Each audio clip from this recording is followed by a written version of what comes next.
The Council must speak now with a unified voice and adopt this resolution.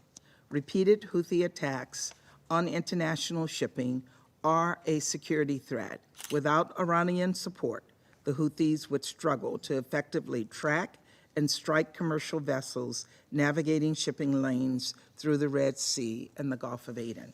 Benazir, we abstained on the draft resolution prepared by the US and Japan at the Security Council on safe navigation in the Red Sea.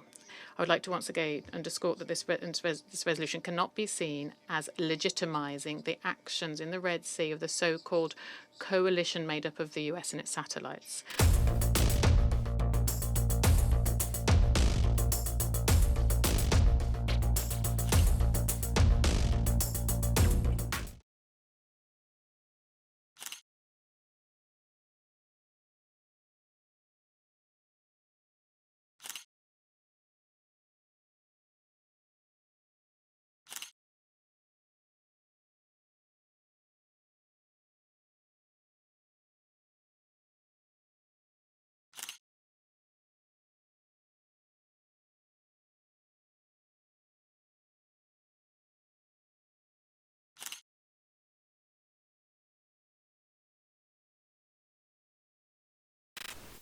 And the text we will soon vote on reflects the ideas put forward by numerous members of the Council. The resolution unequivocally demands the Houthis cease their brazen attacks, which violate international law. It underscores the Council's support for navigational rights and freedoms of vessels of all states in the Red Sea, including for merchant and commercial vessels transiting the Bab el-Mandab in accordance with international law. And it makes clear that the transit passage of merchants and commercial vessels through the Red Sea must not be impeded. There have been dozens of attacks since November on shipping in the Red Sea, which have affected more than 40 different countries. The Houthis have also taken more than 25 hostages from ships they've seized this fall. And less than 24 hours ago, in their most complex attacks against numerous vessels in the Red Sea yet, the Houthis once again attempted to interfere with safe transit. And so it is clear, the Council must speak now with a unified voice and adopt this resolution.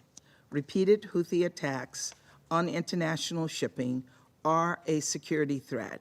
They are an economic threat, increasing the prices people pay for food, medicine, and energy.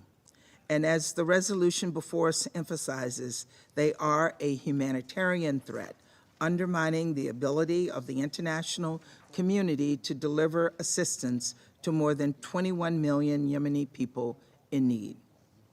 For all these reasons, it is vital that the Security Council speak up on the need to uphold international law as well as navigational rights and freedoms.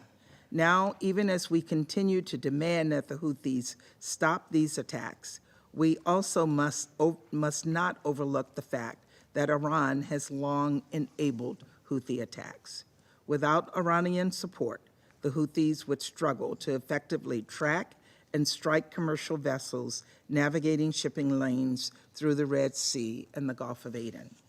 Specifically, Iran has transferred advanced weapons systems to the Houthis, including unmanned aerial systems, land attack cruise missiles, and ballistic missiles used in attacks against maritime vessels.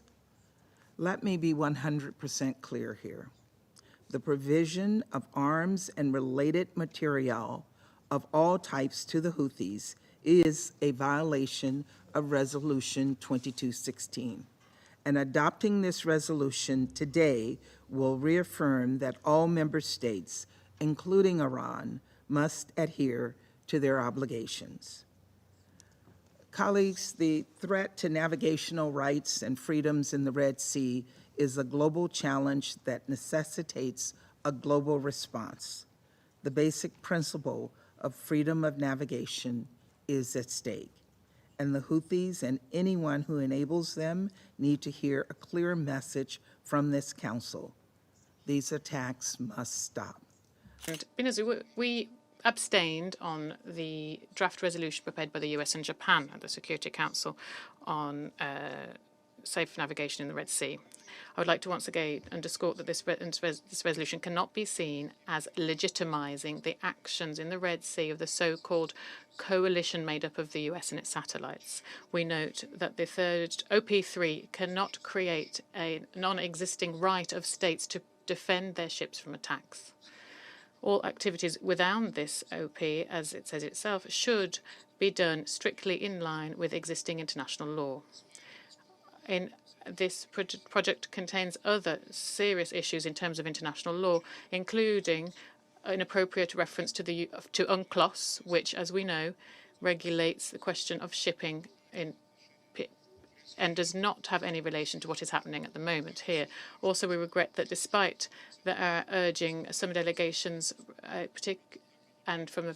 there was not a reference made in the context to the reality of the instability in the region, the situation in the Gaza Strip. This proposed by the co-sponsors skews the link between these issues, and the document is politicized and therefore imbalanced. President, today the representative of the United States accused us of playing politics, and we shouldn't really remember what the interpretation of Council resolution is done by Washington to protect on the grounds of NATO forces on the similar grounds destroyed Libya, and Security Council resolutions on Yemen were ignored, and then weapons flooded in through to then used by armed forces in Ukraine. According to the permanent representative of the US, it looks like that the United States equate the protection of commercial ships with self-defense.